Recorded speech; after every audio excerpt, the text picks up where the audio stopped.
दर्शक बंधु आसतु आज आमे एही भिडियोरे जीवन रे खुशी रे रहिबार उपाय गुड़िक एही सुंदर भिडियोटी एवं छोट भिडियोटी जानिबा।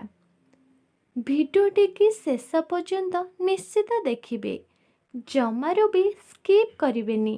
नंबर 1, प्रत्येक शुक्रवार संध्या समय रे धला रंगर मिठा प्रसाद करी ସେହି ପ୍ରସାଦ ସମସ୍ତେ ମିଶି ଏବଂ ବାଣ୍ଟିକି ଖାଇଲେ ପରିବାର ଭିତରେ ସ୍ନେହ ବଢ଼ିଥାଏ।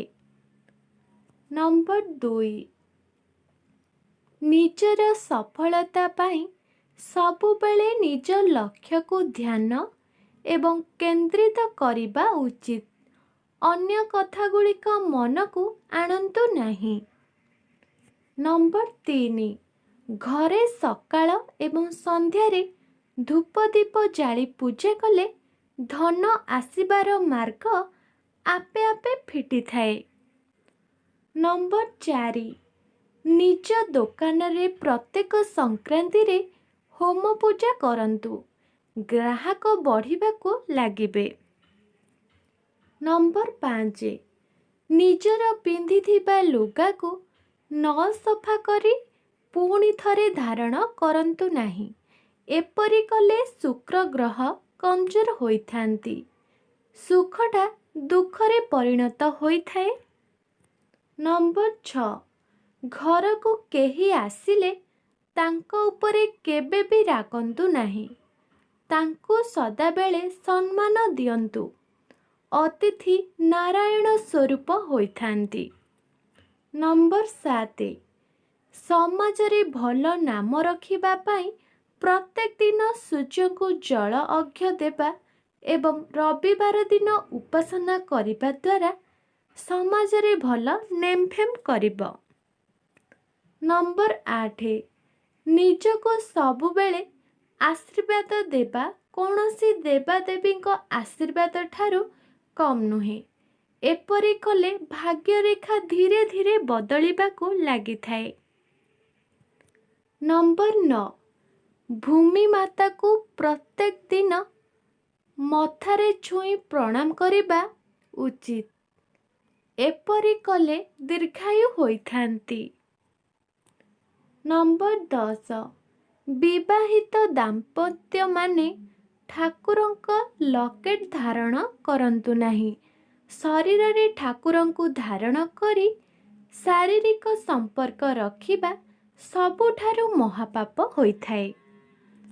ନମ୍ବର 11, ନିଜ ଘରେ ଆଣ୍ଠୁ ଗୋପାଳ ଥିଲେ ସବୁଦିନ ତାଙ୍କୁ ତୁଳସୀ ପତ୍ର ଚଢ଼ାନ୍ତୁ। ପ୍ରଥମେ ତୁଳସୀ ପତ୍ର ଚଢ଼ାଇଲା ବେଳେ ନିଜର କିଛି ଇଚ୍ଛା ରଖି ପ୍ରଣାମ କରି ଚଢ଼ାନ୍ତୁ, ବହୁତ ଜଲ୍ଦି ଇଚ୍ଛା ପୂରଣ ହୋଇଥାଏ। ନମ୍ବର 12, ସ୍ୱପ୍ନରେ ଠାକୁରଙ୍କୁ ଦେଖିଲେ କାହାକୁ କୁହନ୍ତୁ ନାହିଁ, ହେବାକୁ ଯାଉଥିବା କାମ ହେବ ନାହିଁ। ନମ୍ବର 13, ଘରେ କେବେ ବି ଭଙ୍ଗାରୁଜା ଜିନିଷ ରଖନ୍ତୁ ନାହିଁ, ଏହାଦ୍ୱାରା ଘରେ ସବୁବେଳେ ଶାରୀରିକ ପୀଡ଼ା ଲାଗି ରହିଥାଏ।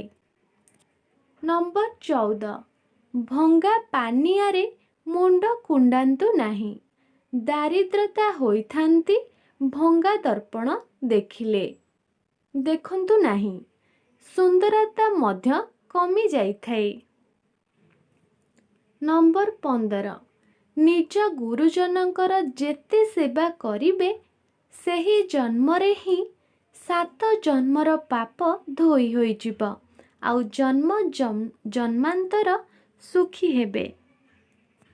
ନମ୍ବର 16, ନିଜ ସନ୍ତାନକୁ କେବେ ବି ବାଡ଼ାନ୍ତୁ ନାହିଁ, କଥାରେ ବୁଝେଇବାକୁ ଚେଷ୍ଟା କରନ୍ତୁ। ପିଲାଙ୍କୁ ବାଡ଼େଇଲେ ଲକ୍ଷ୍ମୀ ଘର ଛାଡ଼ି ପଳେଇଥାନ୍ତି। ନମ୍ବର 17, ନୂଆ କରି ସୁନା କିଣିଲା ବେଳେ ମାତା ଲକ୍ଷ୍ମୀକୁ ସ୍ମରଣ କରି ସୁନାକୁ ନିଜ ହାତରେ ଧରନ୍ତୁ।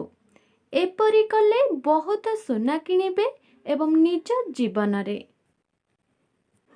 ନେକ୍ସଟ, ମନ୍ଦିରରେ କେବେ ବି ପର କଥା, ପର ନିନ୍ଦା କିମ୍ବା ପର ଭାବନ୍ତୁ ନାହିଁ।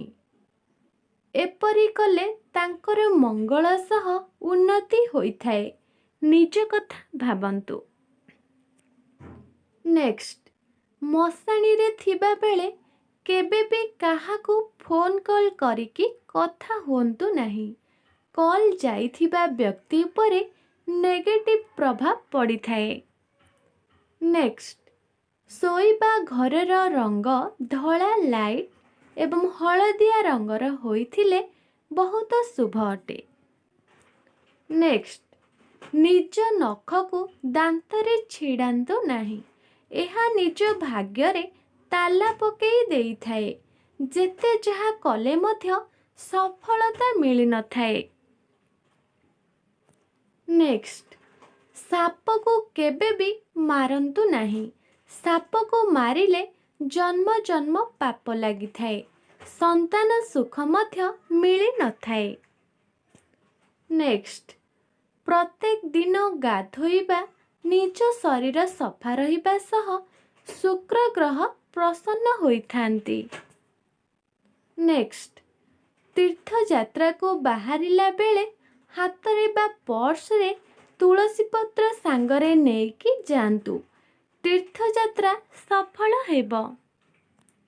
ନେକ୍ସଟ, ଚନ୍ଦ୍ରଦେବଙ୍କ ଦର୍ଶନ ପ୍ରତ୍ୟେକ ଦିନ କରନ୍ତୁ।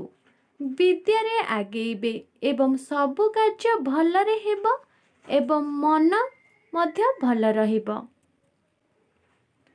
ସାଙ୍ଗମାନେ, ଭିଡ଼ିଓ ଭଲ ଲାଗୁଥିଲେ ଶ୍ରଦ୍ଧାର ସହ ଜୟ ଜଗନ୍ନାଥ ସମସ୍ତେ କମେଣ୍ଟରେ ଲେଖନ୍ତୁ। ଜଗନ୍ନାଥ ଆପଣ ସମସ୍ତଙ୍କୁ ଭଲରେ ରଖନ୍ତୁ।